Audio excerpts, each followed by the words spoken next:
switch, lights, stuff like that. I think Mike has been smoking too much weed. Yeah, he had been asking about part 23 also, and then, because that part is not in the FAR A part. Yeah, it's not in the FAR A because it doesn't apply to you. Yeah. Because there's a FAR A for mechanics, that includes the parts for mechanics. There's a FAR A for dispatchers, that includes stuff for dispatchers. There's one for ATC, and there's one for pilots, and there's one for 121 and 135, commercial operations. I think it's part C, and then aircraft lighting lights or something like that.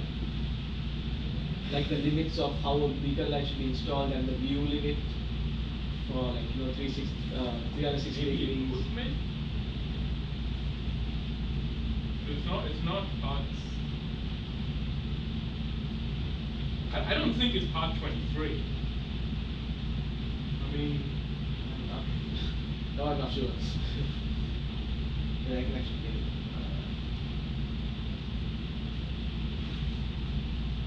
Yeah, I don't know what Mike has been smoking. But this doesn't apply to you. At the end of the day, as a pilot, if you can't replace a part, how that part gets replaced is not your concern. Your concern is walking the airplane and making mechanics do it. You're not going to sit there standing next to your A&P going, according to this part, we have to do this. The mechanic's going to throw you out and say, get out of my office. But now if Mike asks you that on a check ride, I don't know what to tell him. Because I don't see anything about lighting under maybe part A. No, part A is just general. Design and construction. No, not there.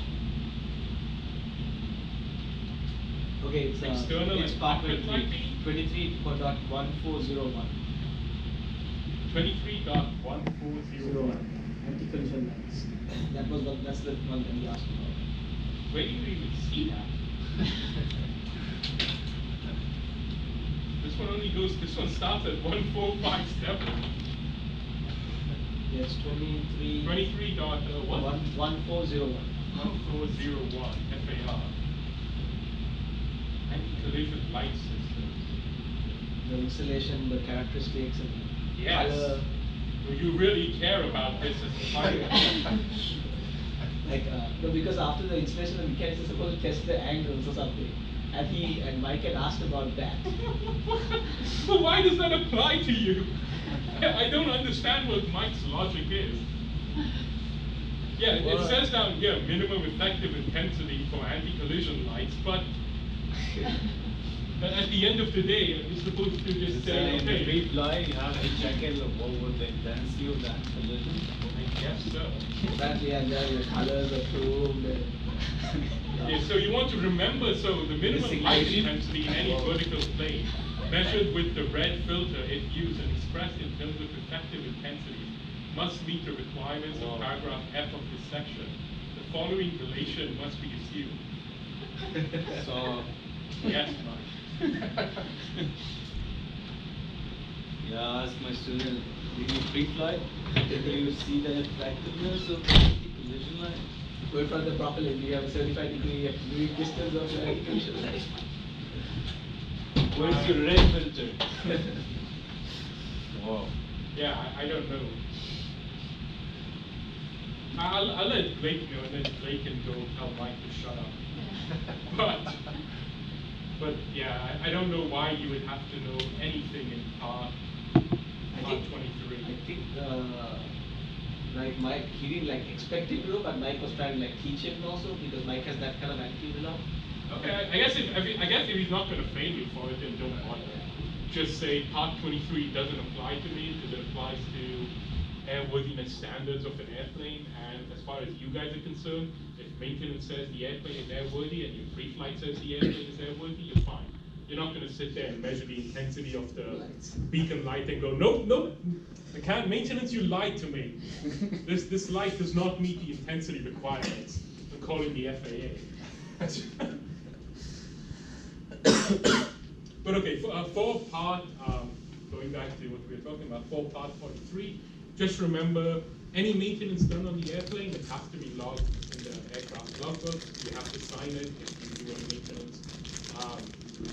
Remember Appendix 1 that lists what preventative maintenance you can do under subsection C, and then the regulation that says who can do maintenance would be 43.5.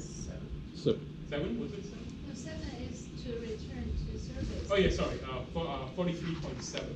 No, 7 is to return to service. 3 is No, who can 5 do it. is able. Oh, there you go, sorry, 43.3 is the one that tells you, Who can do it. yep, Well, Who So- can do it, right? And then 47.7 is who can return to service. yep, who can return the airplane to service. Now, 43.7 does say if you do preventative maintenance, you as a private pilot can return the airplane to service. But 43.3 is the one that says, you don't have a eraser? I highly doubt it, Yeah, right. I have a pen. Yeah, I have a pen. But if you have a pen, how are you erasing something? I have a pen. I want to erase something. I just write it with my pen. But it's a pen, not a pencil. Yeah, pencil. I mean. Oh, okay. I was like, wait, what? Okay, so that's 43. Oh, you good, man. Any questions about part 43? Yeah. No, just remember those things. Really, everything else in there is not really relevant to you as pilots. If you were maintenance, it would be more relevant. Or if you were Mike Bamble, then everything is relevant. Okay, next part would obviously be part 61. All right, this one So goes for point 7, who can return it? to Point service, 3, and point 3, do who it? can do the maintenance work. You don't need to know those numbers, right? 43.7, 43.2. You know, you want to know how to get it. You want to know how to get it, so you can put tabs in your book or anything like that. But you really don't have to sit there and memorize the number, and when the examiner asks you, give them you don't have to. The easiest way is to install the app on the iPad, FAR app, and then you just have to search what you're looking for, and then everything lists down only the whatever. Like if you want to know persons authorized to return service, you just type that. Yep. And that special code just comes. Yep, that you special code just can, comes. if you're using the app, it's nice and easy. If you're using the FARing book, It's easy. it has the index at the back, but just remember when you're looking at the index, sometimes it likes to link to parts that don't apply to you. This is not recent, because they fixed it finally. But if you go back about 7 or 8 years and you looked up oxygen requirements in the index, it would take you to 121. Yeah, the 10,000 feet. No, the 10,000 feet is a 135. is a part 91. Yeah, Sorry, 12,500 is part Well, 91. that app was But- free at the But I beginning, think right? part 135 or 121. It's something, I don't remember what the 10,000 feet started. something like that. But yeah, in the past, when we had students, they would look at the back and they go, oh, it's this one. So no, that's 121. You're flying on the part 91. So when using the index, it's nice and easy, but just remember it could link you to parts that don't apply to you, and therefore the answer would be wrong. All right? Okay, so part 61 goes into fun stuff. Let me show you a cool little trick that I learned from my previous class. So, let's say you were talking about private pilots, right? If you want to know the aeronautical eligibility, it's 61,103, right? For aeronautical experience, knowledge, it's 105. This last number does not change as you go like for private commercial ATP. This last number is always going to be the same. Oh, right. So like for example, For the subcategory as flight proficiency and nautical experience. yep, those stay the same. So for example, if I wanted to know commercial pilots eligibility requirements, it would Aeronautical be knowledge 2.5. 61.123, and then knowledge is 125, and so on. So the second digit will, like, how do you know? Yeah, the first 2 digits change based on private student. because it commercial. saves about 20, how do I say that, 20 numbers or 20 spaces for each types? Yep. So it rotates every 20 numbers. But okay, let's say you have a complete brand new student. Question number 1, do they need a student pilot certificate? Yes. if they want to. want to get, Wait, the student to fly, right?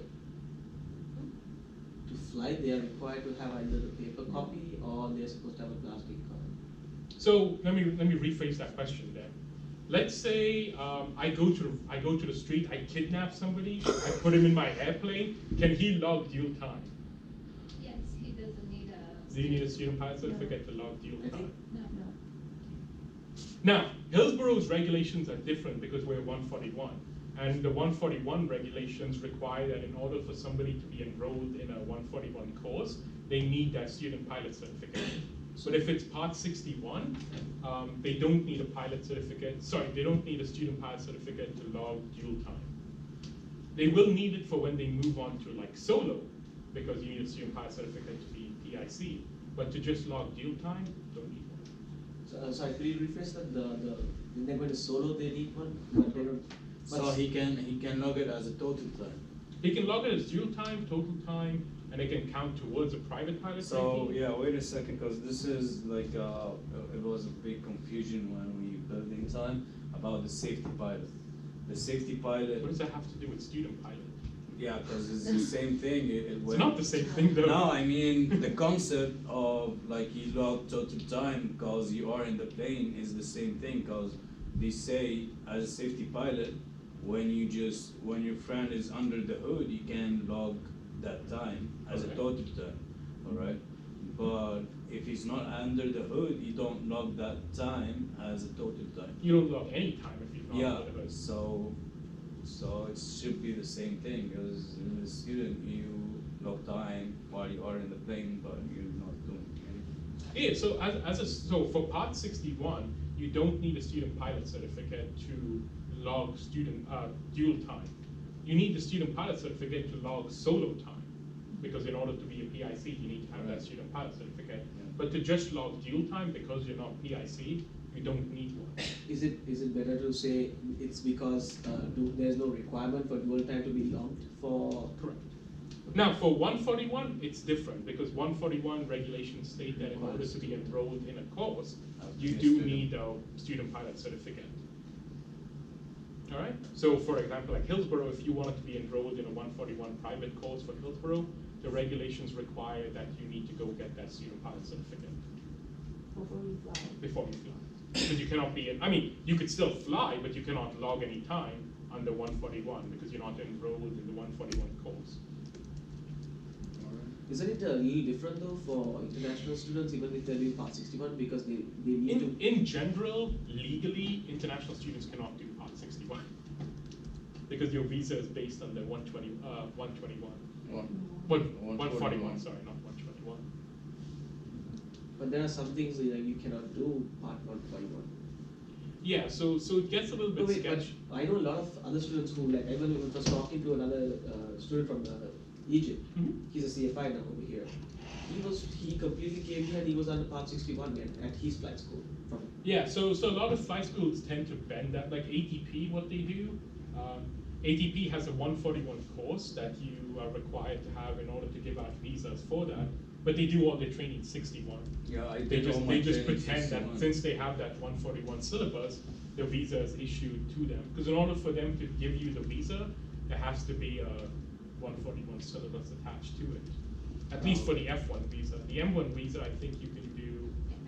Yeah, 61. actually, like, my M1, my I-20 says like it's part 141, but when I go to the school, I do part 61. Yep. So legally for the F1 visa, you have to be enrolled in a syllabus in a course. And a lot of flight schools kind of fudge with that and say, yeah, you were enrolled, but you switched to 61 and they get away with it. I But think that's what they're doing with the CFI program too, I think. yeah, to allow you to switch over and get it done quickly. And I think if immigration ever came by, they would just say they were enrolled in 141. We have a 141 course. It's just we can get them faster with 61, so we did that. Immigration's like, yeah, get it done, get it on. So I guess. But that's beyond what you need to know for a checkpoint. You're not there to verify your student's immigration status. You're just there to teach them. Okay. You so, always stay. student pilots. Now, let's say you want to send your student pilot, oh sorry, first of all, how old does your student have to be to get a student pilot certification? 16. Does it vary based on the type of aircraft they are flying? Eligibility. Oops, I keep taking the wrong one. There we go.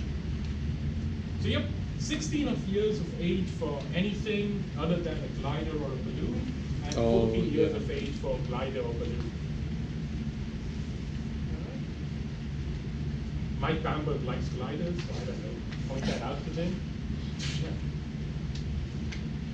So yeah, in order to get a student pilot certificate, if you're going for airplane, helicopter, seaplane, whatever, it's 16.